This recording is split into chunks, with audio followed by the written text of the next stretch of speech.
یہ کہتے ہیں کہ اگر ایک شخص ہے وہ ڈپریشن کی دوا نہ کھائے تو اسے انجیکشن پھر لگائے جاتے ہیں جس سے نیند اور غنودگی طاری ہو جاتی ہے اور اس میں نماز قضا ہو جاتی ہے. یہ انہوں نے کہا تھا کہ وہ ہمارے گھر میں ایک مریض ہیں، وہ دوا نہیں کھاتے تو انجیکشن لگا دیتے ہیں.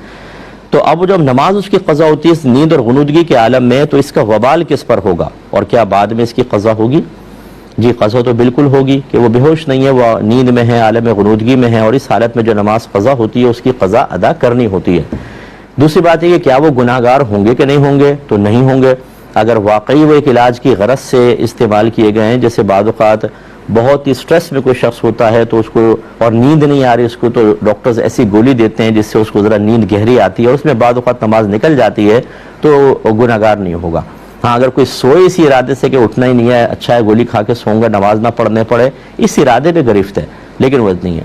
اور دیگر یہ کہ کوشش یہ کریں کہ یہ میڈیسنس کے بجائے کچھ ایسے دیسی ٹوٹکے اور ایکسرسائزز اور ڈائٹ ایسی رکھیں کہ یہ تمام چیزیں ختم ہوں. اور یہ جو ہم ڈپریشن کا شکار ہو جاتے ہیں، میں بار بار کہتا ہوں بہت سے لوگ ناراض ہو جاتے ہیں، یہ ہمارے اپنے پیدا کردہ ہوتے ہیں بعض اوقات. کیوں آپ لوگوں سے یعنی اس کی ایک سبب جو بہت بڑا ہے وہ یہ ہے کہ کیوں آپ جا کر یہ معلوم کرتے ہیں کہ مجھ پہ کوئی جادو ہے، ٹونا ہے، کیا ہوا ہے، سامنے والا آپ کو ایسی باتیں کہہ دیتا ہے. یہ تو میرا اتنا تجربہ ہے، میں ان علماء میں شامل ہوتا ہوں اس دور کے الحمدللہ جو اپنا فارغ وقت ہوتا ہے نا، فرض کر لیں کہیں سے نکلا تو وہ میں عوام کی خدمت کے لیے اس کو استعمال کرتا ہوں. ہر وقت میسیج کا میرا جواب چلتا رہتا ہے.